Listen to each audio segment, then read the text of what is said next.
ఈరోజు మనం చేయబోయే recipe carrot halwa. Carrot halwa కోసం ఇలా రెడ్ కలర్లో ఉన్న క్యారెట్లని తీసుకోవాలి.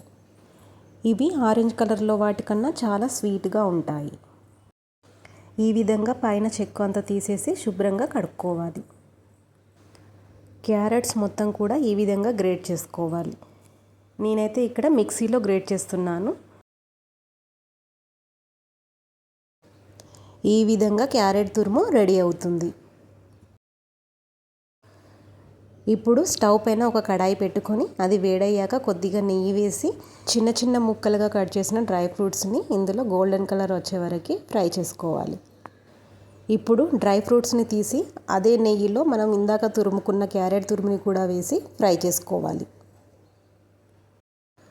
పచ్చివాసన పోయి క్యారెట్లో ఉండే వాటర్ అంతా డ్రై అయ్యే వరకు ఫ్రై చేస్తూనే ఉండాలి. ఇప్పుడు చూడండి, క్యారెట్లోని వాటర్ అంతా పోయి మంచిగా ఫ్రై అయింది. ఇప్పుడు మనం ఎంతైతే క్యారెట్ తురుము తీసుకున్నామో అదే కొలతతో పాలు కూడా పోసుకోవాలి.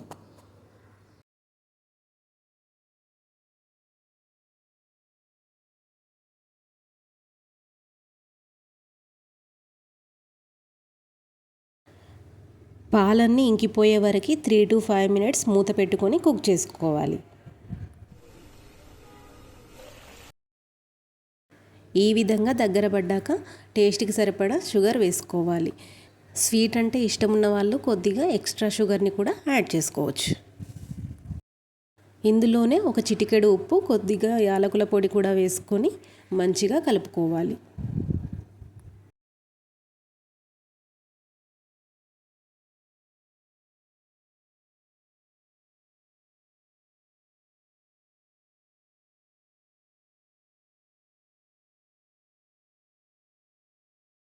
ఒక 2 minutes కుక్ చేసి మనం ముందుగా ఫ్రై చేసి పక్కకు పెట్టుకున్న డ్రై ఫ్రూట్స్ని కొద్దిగా నెయ్యిని వేసుకుని మంచిగా కలుపుకుంటే ఎంతో టేస్టీగా ఉండే క్యారెట్ హల్వా రెడీ.